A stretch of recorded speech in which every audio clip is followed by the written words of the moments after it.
అందరికీ నమస్కారం. IYR talks మొదలుపెట్టి ఎఫెక్టివ్గా పోస్టింగ్స్ మొదలుపెట్టి ఒక సంవత్సర కాలం అయింది. ఈ సంవత్సర కాలంలో సబ్స్క్రైబర్స్ బేసు 3,000 నుంచి 33,000 దాకా పెరిగింది. ఐవైఆర్ టాక్స్ను ఆదరిస్తున్న మీ అందరికీ నా ధన్యవాదాలు. భవిష్యత్తులో కూడా ఇదే రకంగా ఐవైఆర్ టాక్స్ని మీరు ఆదరిస్తారని ఆశిస్తూ ఉన్నాను. Thank you. ఇక్కడ మనం తక్కువగా 56 days 60 days అంటుంటే మీరు ఎన్ని ఎయిర్క్రాఫ్ట్స్ సో ఇక్కడ నుంచి మీ ప్రస్థానం హిందుస్థాన్ కంప్యూటర్స్లో శివనారాయణ గారి కంపెనీలో స్టార్ట్ అయింది. దట్ ఈస్ 1988, అంతే కదా? 1988లో how big was the company, దాని మీ ప్రస్థానం దాంట్లో మీరు అయినో దాంట్లోనే more on to the Hindustan కంప్యూటర్స్లో ఈ ఆటోమేషన్ సైడ్ ఉన్నారు కదా? లేదండి, నేను కంప్యూటర్ సైడ్లో ఉండేవాడిని. ఓకే, చెప్పండి, మీరే చెప్పండి. హెచ్సిఎల్ నేను చేరినప్పుడు కంపెనీ 63 కోట్లు. ఓకే. అందరూ ప్రమోటర్స్ అందరూ ఒకే బిల్డింగ్లో ఉండేవారు. చాలా చిన్న కంపెనీ. అప్పుడు 100 కోట్లు అవగానే చాలా పెద్దది అయిపోయినా మేము చాలా మురిసిపోయాము.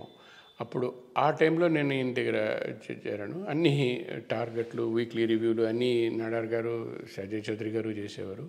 నేను చాలా ఏళ్ళు కంప్యూటర్స్లోనే ఉండేవాడిని. దాని తర్వాత హెచ్సిఎల్ లిమిటెడ్ కంప్యూటర్స్, దాని తర్వాత హెచ్సిఎల్ హెచ్పి అయింది, దాని తర్వాత హెచ్పిఎల్ అగైన్ కంప్యూటర్స్ అయిపోయింది. అప్పుడు హెచ్సిఎల్ ఆఫీస్ ఆటోమేషన్ అని ఒక కంపెనీ, టెలికమ్యూనికేషను, రిప్రోగ్రఫీ, ఇన్స్ట్రుమెంటేషను, ఇవన్నీ ఒక 3-4 కంపెనీలు కలిపి చేశారు. బట్ ఇది స్టార్ట్ చేసిన దగ్గర నుంచి నేను ఉన్నప్పుడు 76లో స్టార్ట్ చేశారు. 88 22 ఏళ్ళగా ₹1 కూడా ప్రాఫిట్ చూడలేదు. అది నాడార్ గారికి ఒక రకమైన వెలితి, ఒక రకమైన కోపం. నేను పట్టుకున్నన్ని బంగారం అవుతుంది కానీ ఇది ఒకటి మాత్రం అవటం లేదని ఒకరోజు మరి ఏమనుకున్నాడో 35 మందిని ట్రాన్స్ఫర్ చేశారు అక్రాస్ ఇండియా. మేమందరం కంప్యూటర్స్ నుంచి ఉన్నాం. బట్ మమ్మల్ని అడిగింది లేదు, వచ్చాము. కానీ చాలామందికి నచ్చలేదు. సేల్స్ వాళ్ళు, సర్వీస్ వాళ్ళు అందరూ 35 మందిలో 34 మంది 1 yearలో వెళ్ళిపోయారు. 35 మందిని కంప్యూటర్ సైడ్ నుంచి ఆటోమేషన్ సైడ్కి ట్రాన్స్ఫర్ చేశాడు sir. All sales, more on sales, service అన్నీ. నేను అప్పుడు సర్వీస్ నుంచి ఇక్కడికి వచ్చాను. వచ్చిన తర్వాత అప్పుడు 35లో నేను ఒకనే మిగిలాను. ఏ సంవత్సరం ఇది? 88 తర్వాత 93లో సార్. సో 88 నుంచి 93 దాకా you were on the computer side. 93 జూలైలో నన్ను ఢిల్లీకి వచ్చాను ఫస్ట్ టైము. ఢిల్లీ కొత్త ప్రదేశం ఒకటి. ఫస్ట్ టైం అంటే అంతకుముందు ఎక్కడి నుంచి పనిచేసేవాళ్ళు? ఇక్కడ హైదరాబాదు, దాని తర్వాత మెడ్రాస్లో ఉండేవాడిని. మెడ్రాస్లో జోనల్ మేనేజర్గా ఉండేవాడిని, హైదరాబాద్లో రీజనల్ మేనేజర్గా ఉండేవాడిని. అక్కడ జనరల్ మేనేజరు, కంట్రీ మేనేజర్ అయ్యాను. అక్కడ దాని తర్వాత వైస్ ప్రెసిడెంట్గా ఉన్నాను. అప్పుడు ఈ కంప్యూటర్ ఆఫీస్ ఆటోమేషన్లో అందరూ వెళ్ళిపోయారు, నేను ఒక్కడనే ఉన్నాను. అండ్ ఆయనకి ఏం చేయాలో తెలియలేదు. ఎందుకంటే చాలా తెలీదు, మళ్ళీ ఇది మనకు వస్తుందా లేదా అని అనుకునేవారు. అప్పుడు నాకు వచ్చి నేను వెళ్ళిపోదాం అనుకుని, నేను కూడా వెళ్ళిపోదాం పెట్టి సర్దుకుంటూ ఉన్న టైంలో ఒక లేడీ, సర్దార్ని, ఆవిడ back and she support, she was office assistant. ఆవిడ ఓ రోజు వచ్చి, ఏంటి సార్ అందరూ 34 మంది వెళ్ళిపోయారు, మీరు కూడా ఒకరే ఉన్నారు, మీరు కూడా సర్దుకుంటారని విన్నాను అని. నేను దేనికమ్మా అన్నాను. లేదు, మీరు కూడా వదిలేస్తున్నారని విన్నాను. లేదు, అనుకోలేదు అన్నాను.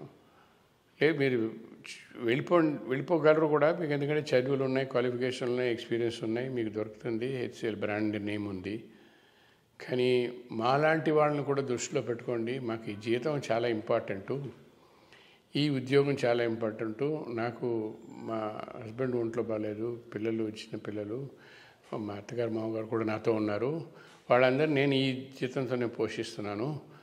మీరు ఏం చేస్తున్నా చేసుకోండి, కానీ మా భవిష్యత్తు మా కష్టాలు కూడా ఒక్కసారి ఆలోచించండి మీరు చేసుకునే ముందు అని. ఆ రోజు ఇంటికి వెళ్ళగానే నేను అనుకున్నాను, వెళ్ళిన తర్వాత నేను నా చిన్ని కడుపుకి శ్రీరామ రక్ష నేను ఉండాలా, లేకపోతే అందరూ సర్వేజన సుఖనోభవ అనుకోవాలా అనుకున్నాను. అప్పుడు వెళ్ళను అనుకున్నాను. వచ్చిన తర్వాత దాని తర్వాత మా బాస్ కూడా అనుమానం వచ్చింది. చెప్పు నువ్వు ఎక్కడికి ఎప్పుడు వెళ్తావు అని. ఎక్కడికని? లేదు అందరూ వెళ్ళిపోయారు కదా, నీ ఫ్రెండ్స్ అందరూ ఒకే ట్రైన్లో వచ్చారు, వాళ్ళందరూ వెళ్ళిపోయారు, నువ్వు కూడా వెళ్ళిపోతావు కదా అని అంటున్నారు అన్నాడు. నేను అనలేదన్నా కదా, నేను మీతో అనలేక లేదండి, లేదు అలా కాదు, నువ్వు కూడా వెళ్ళిపోతావని నాకు నమ్మకంగా ఉందని. ఎందుకు ఎలా అనుకుంటారని, నువ్వు ఒక్కడివే అయిపోయావు, అందరూ వెళ్ళిపోయారు కదా అని. లేదు, అప్పుడు ఆయన చేతులు పట్టుకుని ఒక వన్ ఆఫ్ ద డిఎస్పీ నన్ను వదిలి వెళ్ళొద్దు అన్నాడు. శివనారాయణ గారు ఇంకొక కొలిగు, ఇంకొక డిఎస్ పూరి, ఆయన ప్రమోటరే. ఈయన ఇద్దరు ఒకే రూమ్లో ఉండగా నన్ను వదిలేసి వెళ్ళకూడదు అన్నాడు. సరే నేను వదిలండి, ఈ టర్న్ అరౌండ్ చేసి వెళ్ళు అన్నాడు. సరే టర్న్ అరౌండ్ వరకు నేను ఉంటాను అన్నాను. అప్పుడు నేను డిసైడెడ్ నేను వెళ్ళను అని. అప్పుడు పెద్ద ప్రాబ్లం ఏంటంటే లాస్ మేకింగు. మ్యాక్సిమం 3 ఫ్యాక్టరీలు ఉండేవి. టర్న్ ఓవర్ మొత్తం కలిపితే 35 కోట్లు, 1300 మంది ఎంప్లాయీస్, నెల లాసు, 3 ఫ్యాక్టరీలు రన్ చేయడం. ఇప్పుడు ఎలా రన్ చేయడమా అని అంటే లేవంగానే నాకు అనిపించేది జీతం ఈ నెల ఇవ్వాలి. అప్పుడు నాకు ఎలా చేయాలో కూడా తట్టలేదు. సో అప్పుడు నాడార్ గారి దగ్గరికి వెళ్ళి చెప్పాను, ఏమంటే ఇలాగ ఉంది అని. ఆయనకి తెలుసు, మరేం చేద్దామన్నాను. నాకు కొంచెం సపోర్ట్ ఇవ్వాలి అని. మీరు కొన్నాళ్ళు సపోర్ట్ ఇవ్వాలి, మీరు ఫైనాన్స్ సపోర్ట్ ఇవ్వాలి, అప్పుడు టర్న్ అరౌండ్ చేస్తామన్నా.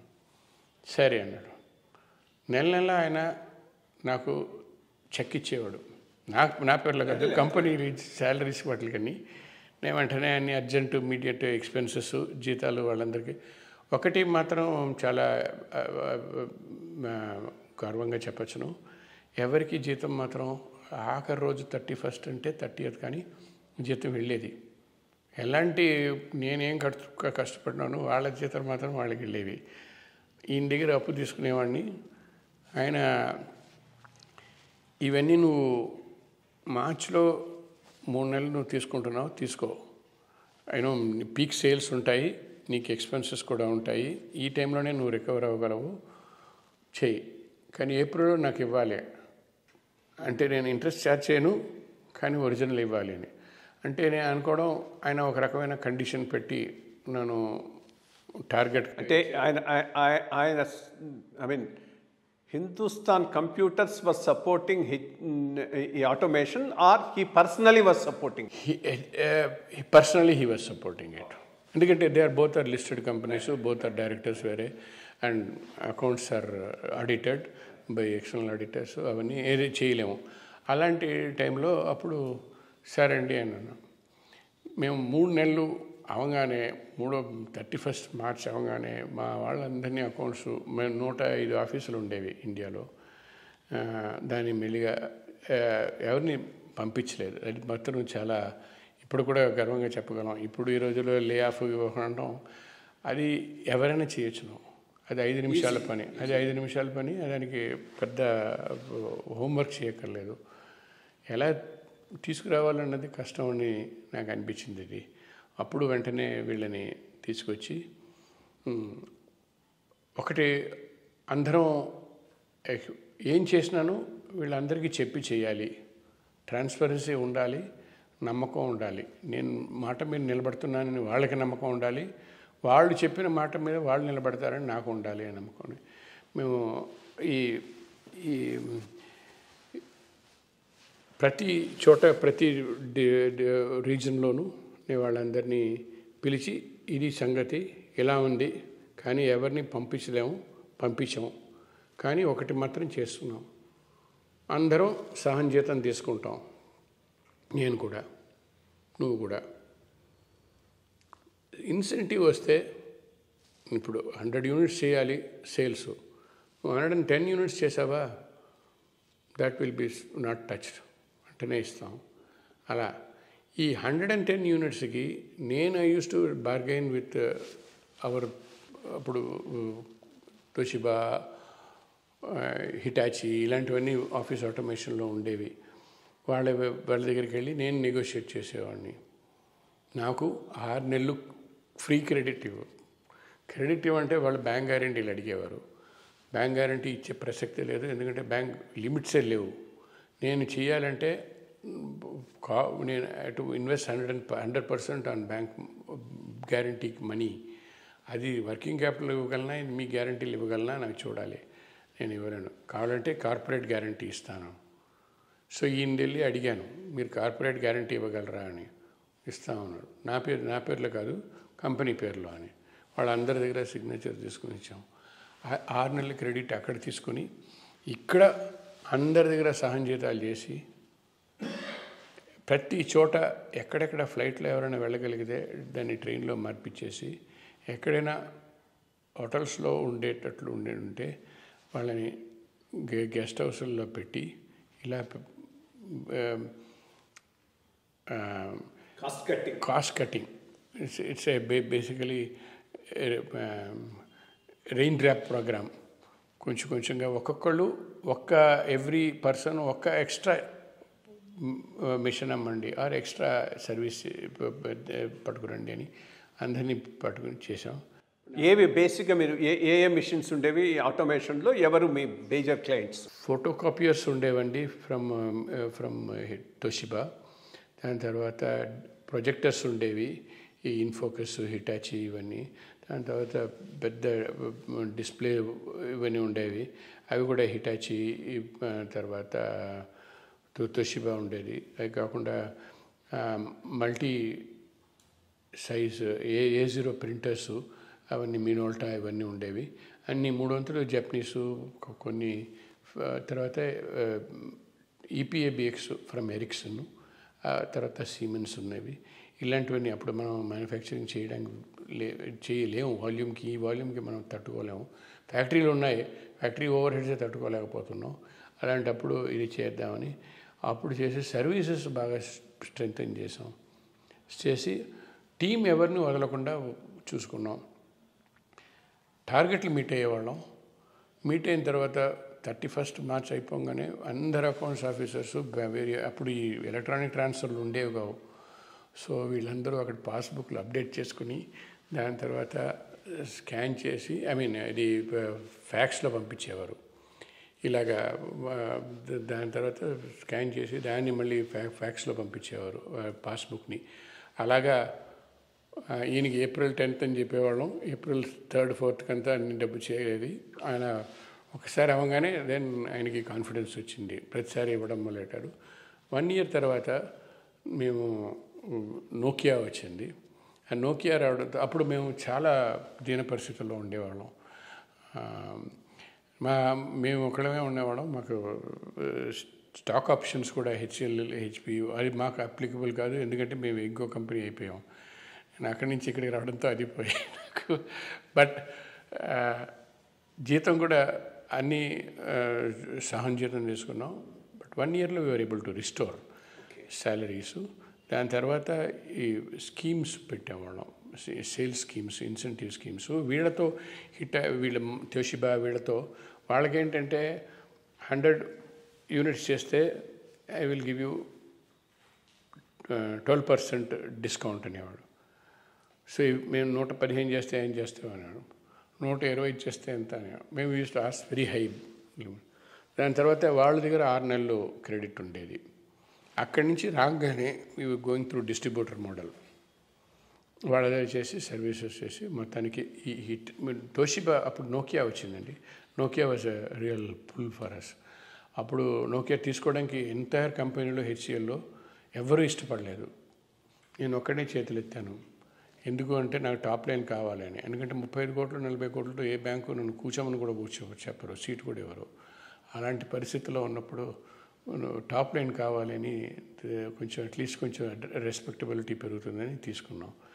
బట్ నోకియా ఏంటంటే number 5 in market share at the time.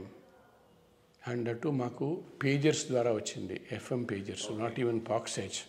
పాక్సేజ్ is ఇది not a line of sight. FM pagers ఏంటంటే బేస్మెంట్లో ఉంటే పనిచేయదు, 2 రోజులకంతా టార్చ్ సెల్స్ రిప్లేస్ చేయాలి. చాలా ప్రోడక్ట్ వాజ్ అటర్ ఫెయిల్యూర్.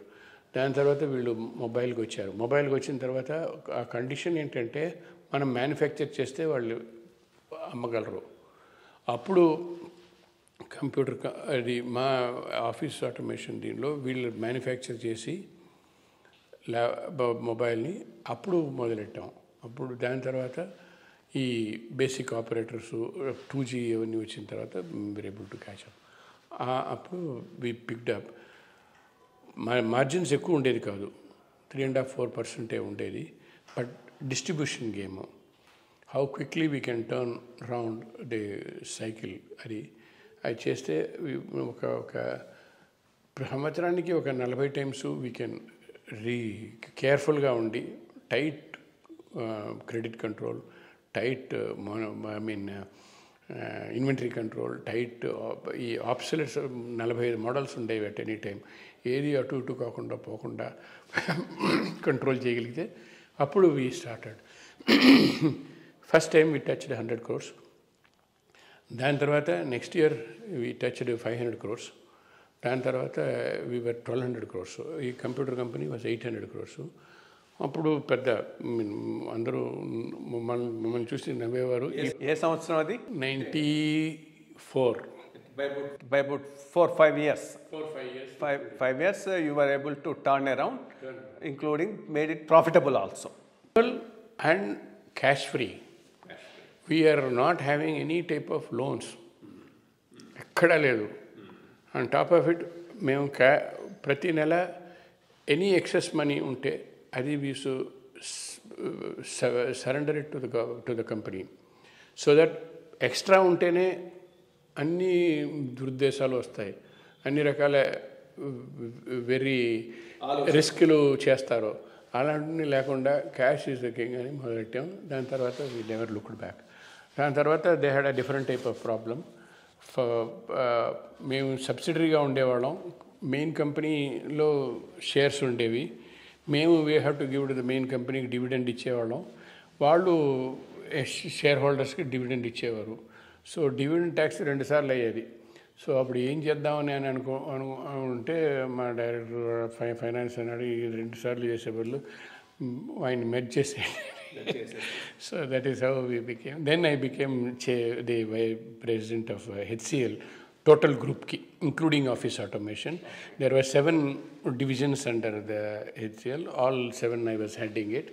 తర్వాత వీఆర్ ఇన్ 14 సబ్సిడరీ కంపెనీస్. ఆ 14లోనూ ఉండేవాడిని. సింగపూర్లో ఒకటి ఉండేది, దుబాయ్లో ఒకటి ఉండేది, మలేషియాలో ఒకటి ఉండేది.